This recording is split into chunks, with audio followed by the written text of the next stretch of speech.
गणेशोत्सवाच्या मिरवणुकीत जशी ढोल, ताशा, लेझीम आणि हलगी वाजल्याशिवाय मजा येत नाही, तशीच या उत्सवाला पारंपरिक ठेवणीतल्या मिष्टान्नाशिवाय शोभा येत नाही. एरवी वर्षभर गोडाधोडाचे जे पदार्थ पाहायलाही मिळत नाहीत, ते चक्क चाखायला मिळतात याच गणेशोत्सवादरम्यान. असाच एक पारंपरिक लुप्त होत असलेला पदार्थ आज आपण बनवणार आहोत. नैवेद्यम समर्पयामीमध्ये आजचा नैवेद्य आहे उकडलेल्या शेवया, त्याही नारळाच्या दुधातल्या.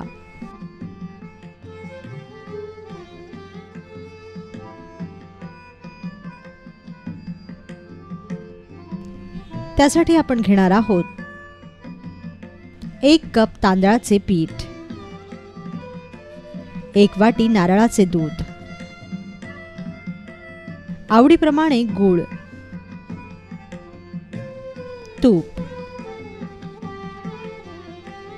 चिमूटभर मीठ,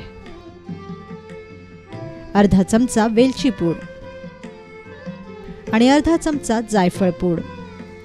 सर्वप्रथम मोदक पात्रात पाणी उकळत ठेवा. आता चिमूटभर मीठ घालून तांदळाचं पीठ गरम पाण्यात मळा. पीठ अगदी मऊसर झालं पाहिजे, त्यामुळे गरम पाणीच वापरा.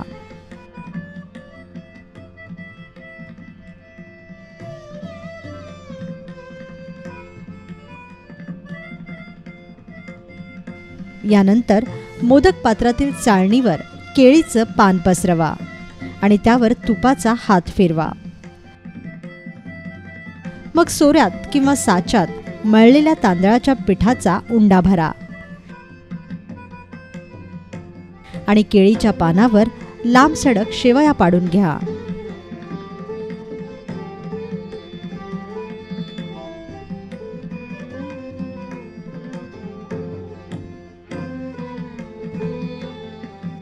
आता शेवयाची ही चाळण मोदक पात्रात ठेवा. साधारणतः 5 मिनिटात या शेवया उकडतात. 5 मिनिटानंतर शेवया छान तुकतुकीत दिसू लागल्या की समजा शेवया उकडल्या. उकडलेल्या या शेवया नारळाच्या दुधासोबत खाल्ल्या जातात. त्यासाठी नारळाच्या दुधात आवडीप्रमाणे गूळ, वेलची आणि जायफळ पूड घाला व गूळ वितळेपर्यंत ढवळत राहा. आता या दुधात उकडलेल्या शेवया घाला किंवा आपण उकडलेल्या शेवयावर हे दूध घाला आणि बाप्पांना याचा नैवेद्य दाखवा. खरं तर कोकणात तांदळाच्या पिठाच्या शेवया खाल्ल्या जातात, मात्र देशाकडे रव्याच्या शेवया पाडून कडकडीत उन्हात वाळवून शेवयाचं वाळवण केलं जातं आणि मग अशा रीतीने वाफवून त्यावर साखर पेरून रव्याच्या शेवया आवडीने खाल्ल्या जातात.